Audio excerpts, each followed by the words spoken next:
Live లో చూద్దాం.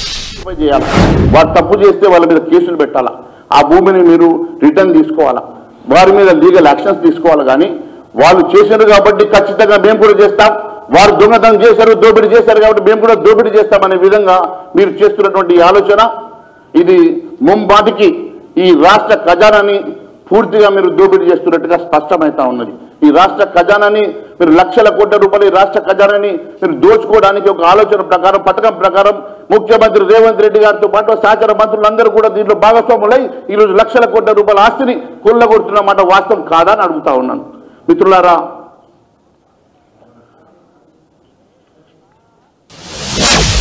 ఇప్పుడు గతంలో చేసినటువంటి బీఆర్ఎస్ ప్రభుత్వం చేసినటువంటి తప్పిదాన్ని ఇప్పుడు దాన్ని ఎక్స్పాండ్ చేసేసి వాళ్ళు కిటికీలు ఓపెన్ చేస్తే వీళ్ళు దర్వాజాలు ఓపెన్ చేసినట్టుగా ఇప్పుడు 22 పారిశ్రామిక వాడల్లో ఉన్నటువంటి మరి మొత్తం భూమిని కొల్లగొట్టేసి ఇన్సైడ్ ట్రేడింగ్ చేస్తూ ఉన్నారు.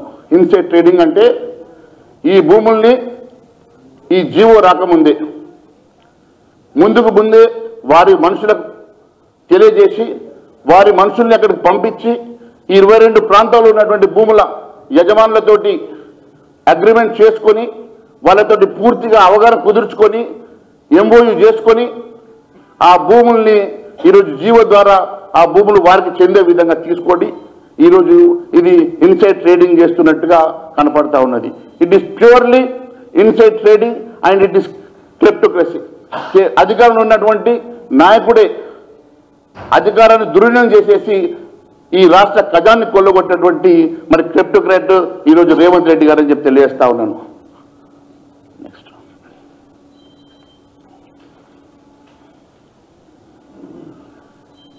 మరి దీని మీద చాలా తెలంగాణ ప్రజలకు చాలా అనుమానాలు ఉన్నాయి, అనేకమైనటువంటి ప్రశ్నలు ఉన్నాయి.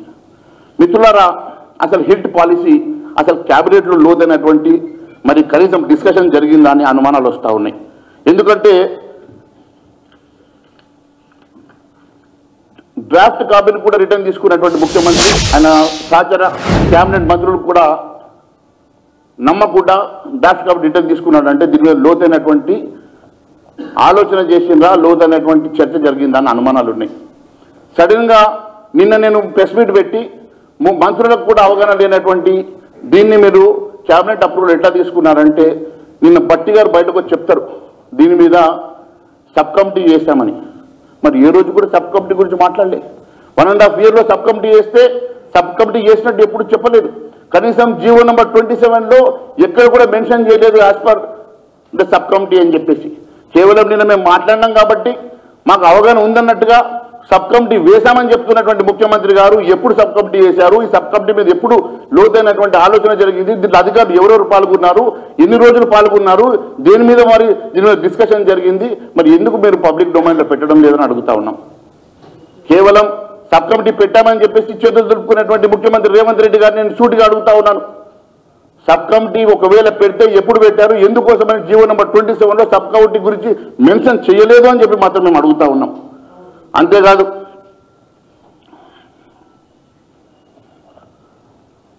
హిల్ట్ పాలసీలో ఏ ఒక్క మంత్రి అయినా డిసెంట్ నోట్ ఇచ్చిర్రా? డిసెంట్ నోట్ ఇవ్వకుంటే మంత్రులందరూ కూడా ఈ పాలసీకి అప్రూవల్ ఇచ్చినట్టుగా భావించాలన్నా? ఒకవేళ ఇస్తే ఏ మంత్రికి దీంట్లో ఎంత వాటా ఉన్నది, ఏ మంత్రి గారికి దీంట్లో ఈ హిల్ట్ పాలసీని అప్రూవ్ చేయడానికి కారణాలు ఏందో కూడా మంత్రులు చెప్పాలి. హిల్ట్ పాలసీ వల్ల ఈ రాష్ట్ర ఖజానాకు అనేక లక్షల కోట్ల రూపాయలు నష్టం జరుగుతూ ఉంటే ఇదంతా కూడా క్యాబినెట్ అప్రూవల్ అని చెప్పుకునేటువంటి మంత్రులారా, మీరు దయచేసి దీని మీద ఆన్సర్ చేయాలని చెప్పి నేను కోరుతా ఉన్నాను. ఈరోజు మంత్రులందరూ కూడా దీంట్లో భాగస్వాములు అని చెప్తా ఉన్నారు. దేంట్లో భాగస్వాములు? పంపకంలో భాగస్వాములా, లేకుంటే నిజంగా ఈ పాలసీ మేకింగ్లో మరి దేనికోసం ఈ పాలసీ మేకింగ్ చేశారు, దీనివల్ల రాష్ట్ర ప్రభుత్వానికి వచ్చే లాభం ఏంది, ప్రయోజనం ఏందని చెప్పి నేను అడుగుతా ఉన్నాను. తరలింపు ఒకటే ఉద్దేశమా? అయితే వాటన్నిటికీ ప్రతిపాదిక ఏమిటి? What is the base? ఒక్కసారి ఒక ఇండస్ట్రీని షిఫ్ట్ చేయడానికి గల కారణాలు ఏంటి?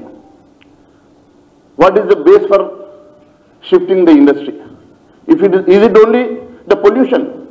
ఒకవేళ పొల్యూషన్ అయి ఉంటే మరి పొల్యూషన్కి గల స్టడీ ఏమైనా జరిగిందా? దానికోసం ఎన్విరాన్మెంటల్ స్టడీ జరిగిందా? ఇండిపెండెంట్ ఎన్విరాన్మెంట్ కమిటీ కాన్స్టిట్యూట్ చేసిండ్రా? కాన్స్టిట్యూట్ చేస్తే ఆ కమిటీ దాని మీద పూర్తి లోతైనటువంటి అధ్యయనం చేశారా? చేస్తే దాని మరి స్టడీ రిపోర్ట్స్ మరి బయట పెట్టినారని అడుగుతా ఉన్నాం. ఏ ఆలోచన లేకుండా కేవలం మీకు రాత్రి ఆలోచన పుట్టింది, వేల కోట్ల రూపాయల ఆస్తి, లక్షల కోట్ల రూపాయల ఆస్తి దోపిడీ చేయాలన్న ఆలోచన పుట్టింది కాబట్టి మీరు ఇష్టానుసారంగా ఒక క్యాబినెట్ మీటింగ్ పెట్టి దీన్ని అన్యగ్రంథం చేసే ఆలోచన చేస్తూ ఉన్నారు. నేను ఒకటే అడుగుతా ఉన్నాను, ఈరోజు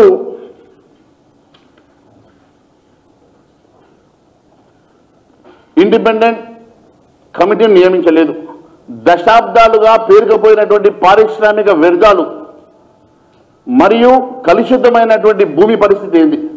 సపోజ్ ఒకవేళ అక్కడ పొల్యూషన్ ఉందని చెప్పి మీరు షిఫ్ట్ చేశారు. పొల్యూషన్ ఉంటే ఆ పొల్యూషన్ అయినప్పుడు ఆ పొల్యూషన్కి సంబంధించినటువంటి ఎన్విరాన్మెంటల్ కమిటీ వేసి ఆ ఎన్విరాన్మెంటల్ కమిటీ దాని మీద లోతైనటువంటి అధ్యయనం చేసి ఆ భూమి రెసిడెన్షియల్ జోన్కి పనికొస్తుందా, లేకుంటే అక్కడ పొల్యూషన్ వల్ల గ్రౌండ్ వాటర్ భూమిలో ఉన్నటువంటి వ్యర్థాలు దాని గ్రౌండ్లో ఇదైనప్పుడు మరి దానివల్ల వచ్చేటువంటి అనేకమైనటువంటి డిజీజెస్, క్యాన్సర్ లాంటి డిజీజెస్ వస్తాయి కదా. మరి ఎన్విరాన్మెంటల్ స్టడీ జరిగి ఇండిపెండెన్స్ కమిటీని అపాయింట్ చేసి అది ఇచ్చినటువంటి స్టడీ ప్రకారం కదా మీరు అక్కడ మరి రెసిడెన్షియల్ జోన్గా కన్వర్ట్ చేయాలా? అది ఏమీ లేకుండా మీరు రాత్రికి రాత్రి ఒక క్యాబినెట్ మీటింగ్ పెట్టేసుకొని నిర్ణయం చేయడానికి ఇది ప్రజల జీవితాలతోటి ప్రజల వారి ప్రాణాలతోటి చెలగాటమాడడం కాదని చెప్పి నేను ప్రశ్నిస్తా ఉన్నాను. మిత్రులారా, నిజంగా 22 పారిశ్రామిక వాడల్లో అన్ని ఇండస్ట్రీస్ మరి కాలుష్యం పొల్యూషన్ ఉన్నటువంటి ఇండస్ట్రీస్ ఏనా? దాంట్లో నాన్ పొల్యూటెడ్ ఇండస్ట్రీస్ లేవా? మరి నాన్ పొల్యూటెడ్ ఇండస్ట్రీస్ ఉన్నప్పుడు పొల్యూటెడ్ ఇండస్ట్రీస్నే షిఫ్ట్ చేస్తూ ఉన్నారా, లేక వాడను కంప్లీట్గా అన్ని ఇండస్ట్రీస్ షిఫ్ట్ చేస్తూ ఉన్నారా? షిఫ్ట్ చేస్తే వారికి ఒక లొకేషన్ మీరు ఆల్రెడీ అపాయింట్ ఇచ్చారు. మరి వారిని ఎక్కడికి షిఫ్ట్ చేయాలో మీరు ఆల్రెడీ మార్గదర్శకాలు ఇచ్చి ఉంటారు. ఇచ్చినప్పుడు వారు అక్కడికి వెళ్ళినప్పుడు